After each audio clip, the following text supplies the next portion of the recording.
we as Blues fans need to be prepared for the fact that this is going to be a shaky transition. We are going to lose games, we are going to drop points, and we are going to concede goals. But ultimately, we've got a good squad now, and it's what you do at the end of the season in terms of where you are that really, really counts. So we might take a while to adjust, but we'll get there.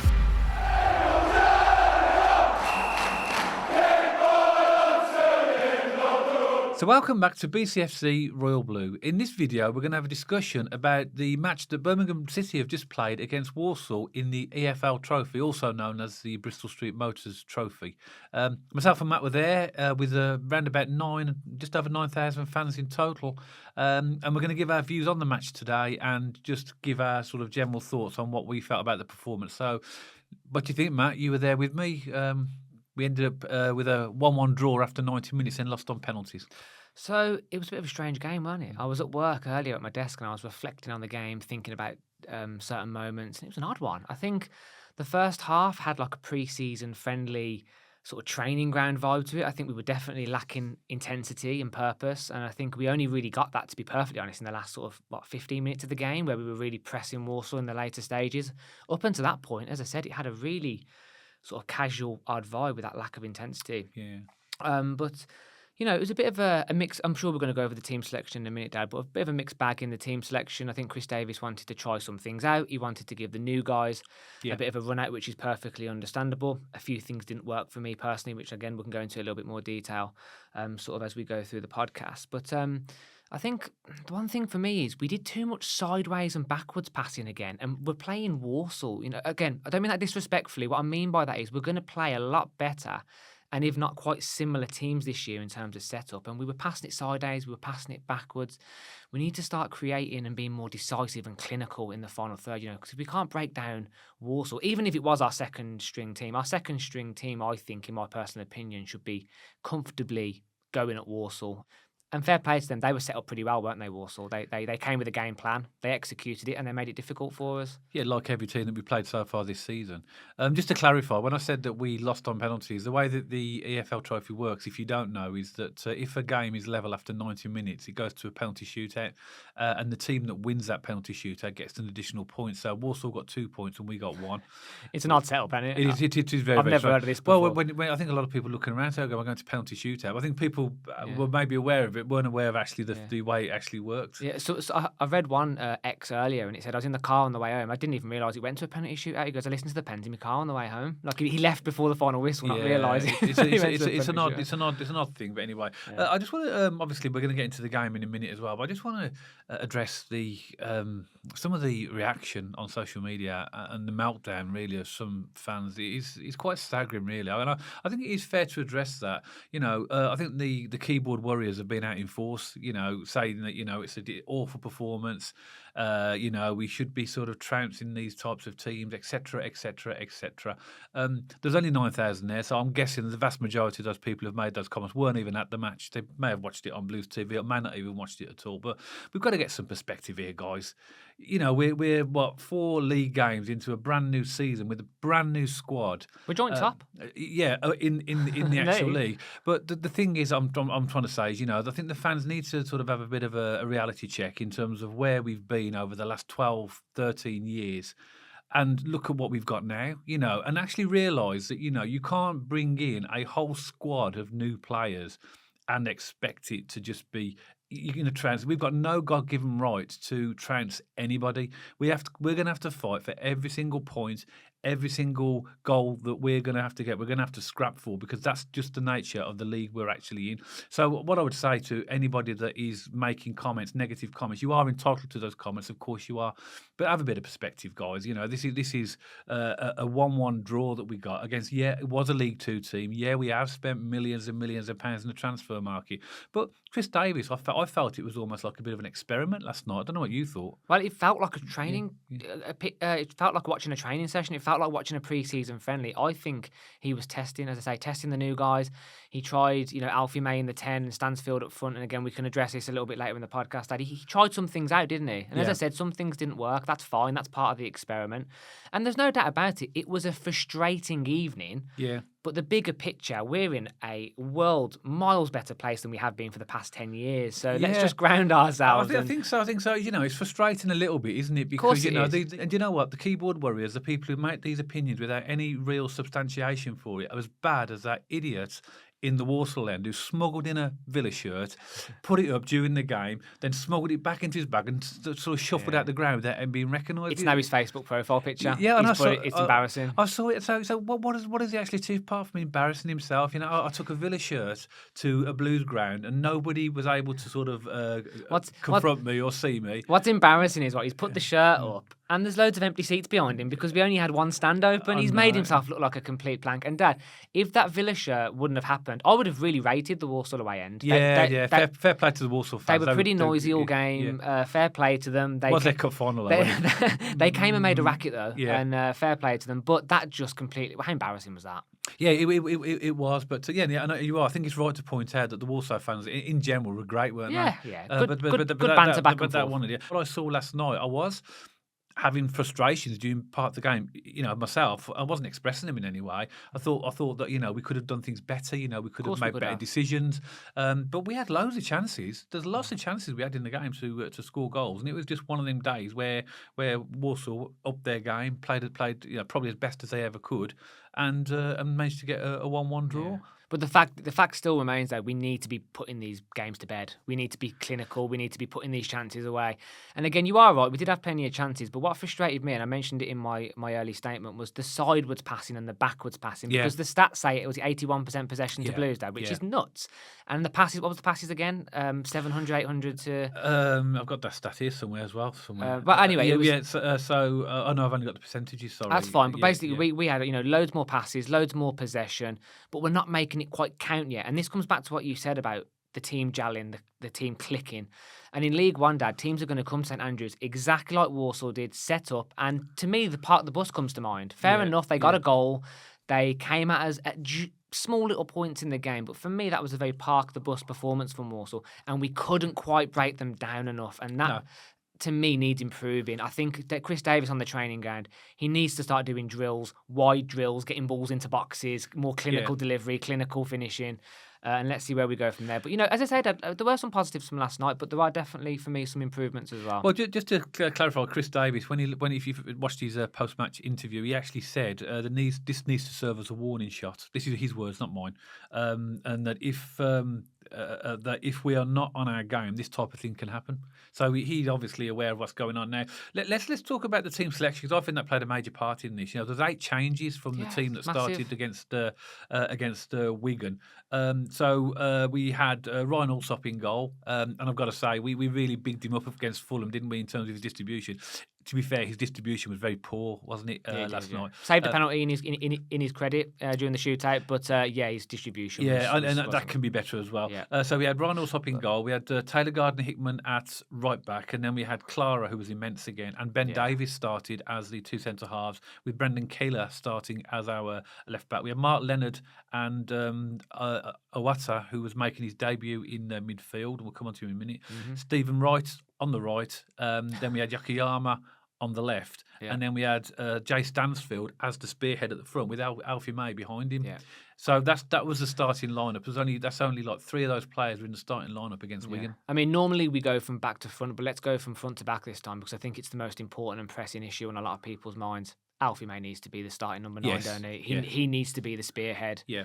He was running around last night like a bull in a china shop. He was running around like a headless chicken. I mean, he was effective during certain parts of the game, but he's not a wide player. He's not a number 10. He is a get in behind. He's a Kevin Phillips. Yeah. He's a Marlon King. He's a get in there and be a clinical finisher. So for me, that needs swapping. And for me, I would rather see Stansfield either or, really, left attacking mid or right attacking mid. But one of those slots, I think, has to go to Stansfield. I think that's the general feeling. I felt we had this conversation as well, didn't we? I think that definitely has to happen. I think Alfie May needs to be the fox in the box type of, even though he's around and wasn't everywhere. But he did look lost yesterday. He was floating around everywhere. I mean, because where we were sitting right on the halfway line, in the Kop because that was the only stand that was open. So we were right on the halfway line, about 13 seats up.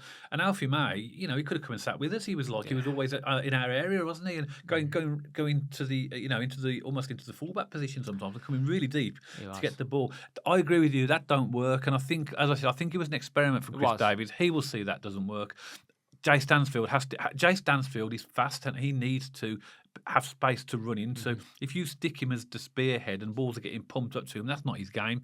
He needs balls over the top and he needs through balls, and that will give him the space. If he's on he could play on the left actually, but I think he'd probably be more naturally better on the right with Alfie May in his usual position where he's been playing for so far this season. Couldn't agree more. I don't know if Blues fans agree with that. I think for those who were there and those who watched the game on Blues TV, saw a good portion of the game will realise that Alfie May just didn't look comfortable. In fact, Jay Stansfield didn't look comfortable. Yeah, they just needed swapping around, didn't they? Yeah. It was an experiment that didn't work, and I think Chris Davies will see that and recognise that. And Alfie May as well. While we're on the subject, I wasn't too offended by this, if I'm honest, because he's a striker and he's going to want to take his chances. But he could have passed a couple of more times last night. He was through. Some players were in better positions. If you're a team player, you've got to open up your eyesight and play your teammates in. So there's a couple of times Alfie May shot when, in my opinion, he could have played in other players. Just an observation there.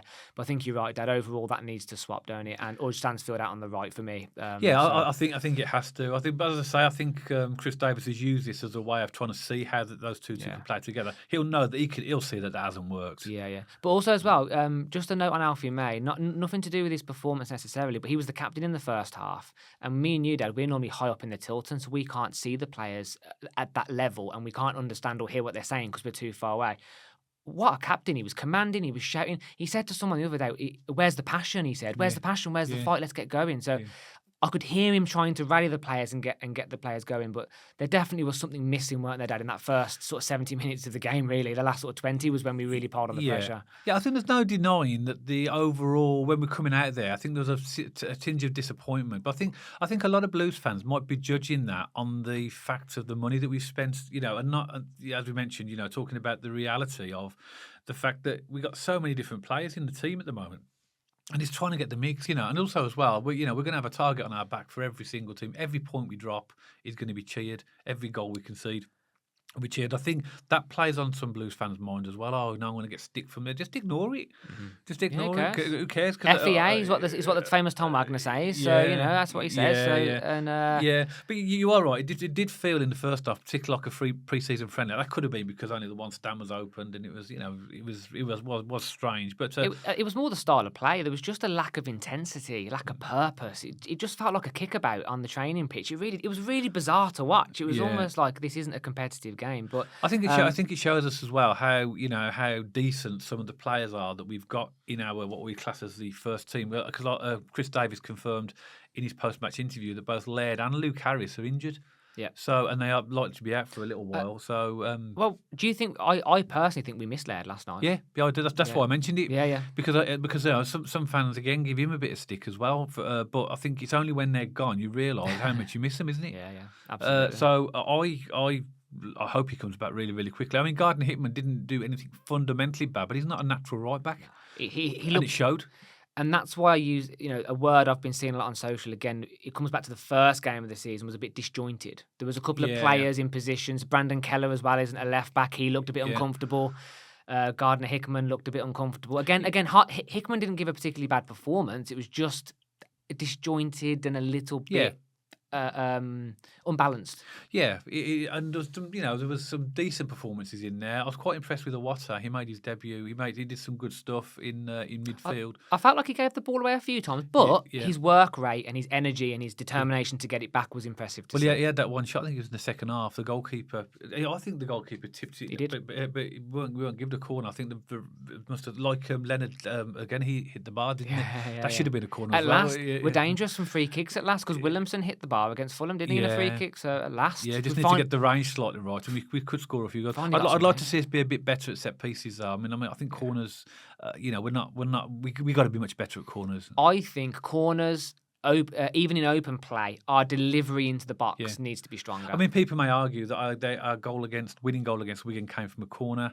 it did. And so we had get quite a few corners, but we need to be a lot better. Chris Davis said this. Yeah, he said in his post-match interview, we need to be stronger from set pieces. Well, there you go. You must have been listening to me then, mustn't you? But I have listened to that post-match interview, but obviously I didn't quite catch that because I was more focusing on what his thoughts were on the formation and stuff. He mentioned the set pieces. Yeah. Jay Stansfield had a good chance in the first half when he sort of took it in. He was in the box, turned and had a shot which made the goalkeeper. I say we hit the crossbar.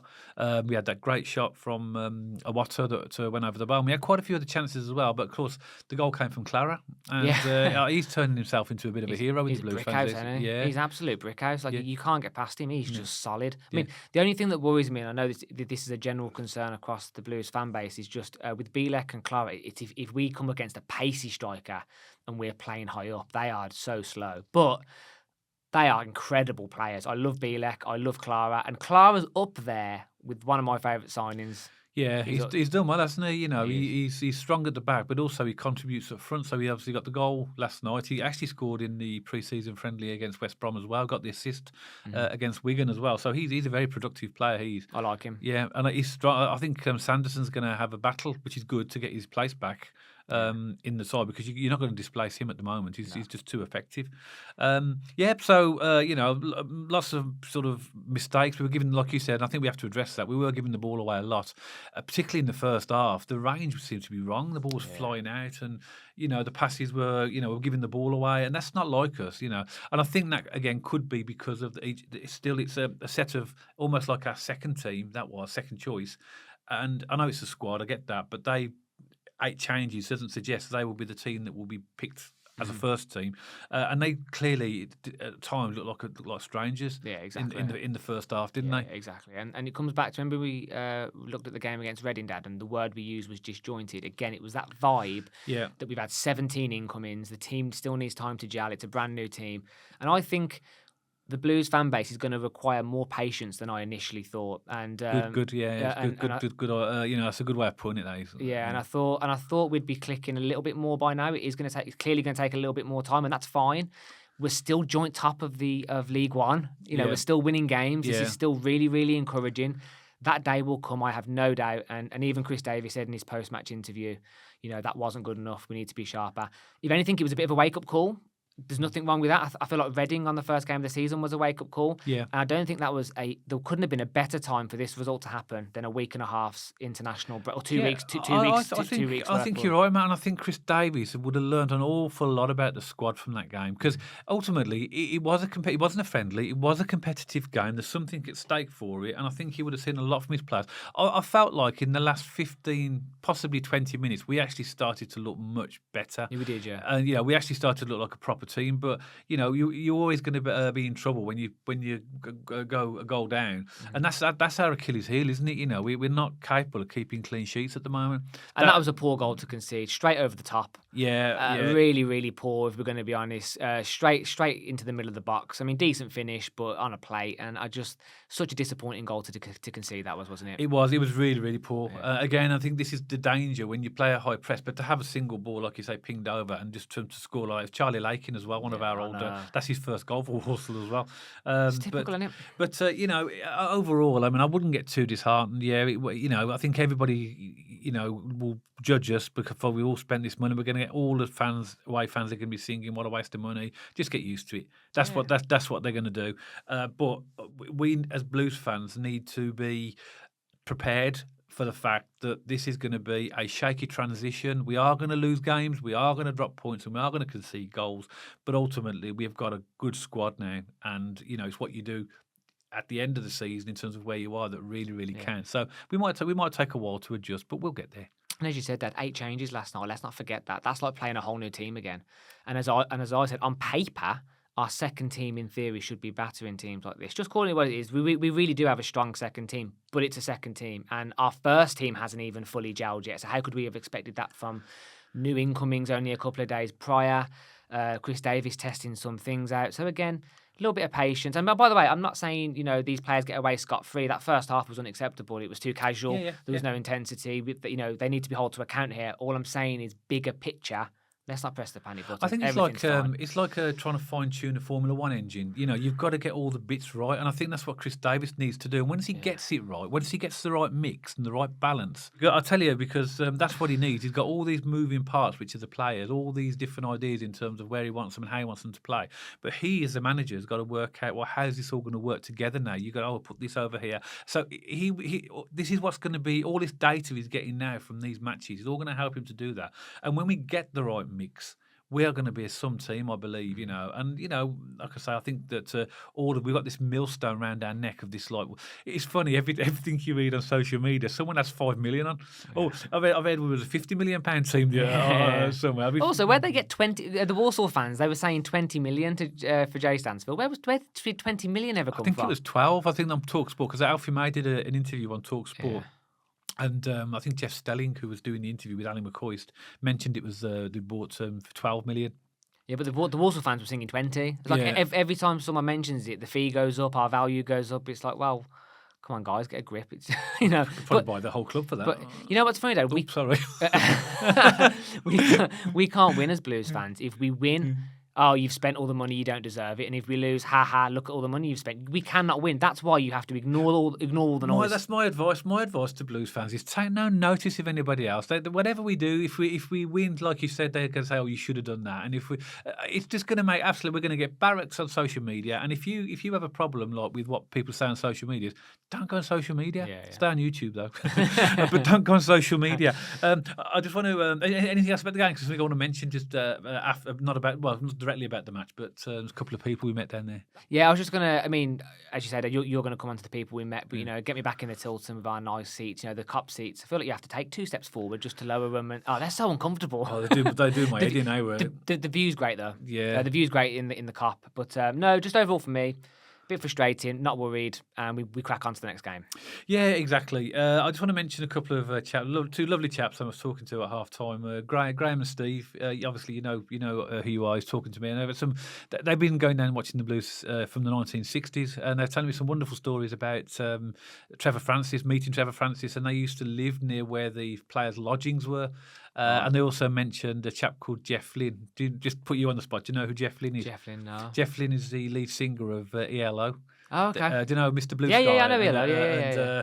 He was big friends with Trevor Francis, and they're telling me all stories about him and about the club around the ground. But anyway, chaps, I did say I'd give you a mention. It was lovely meeting you and lovely chatting with you. And thanks for the memories. It was really lovely, because obviously I've been going down myself from the mid-70s, and they've been going a few years before me. We was talking all about the cop and the ground and all that type of change. So it was just really nice. Lovely talking to fans, isn't it? Yeah, absolutely. Because we got stopped a couple of times yesterday. It was quite, because we were with my sister, dad's daughter, and Joe was like, "What's going on? This is weird." But it was nice. It was nice. Always nice to meet people. A couple of handshakes. A couple of how are you? Love the show. Love the podcast. So if you do see us down the stadium, walking down Digbeth, wherever it might be, please stop and say hello. We're a friendly pair, I think, and always nice to say hello. Yeah, that's fantastic. So please feel free to come and see us if you see us down the ground.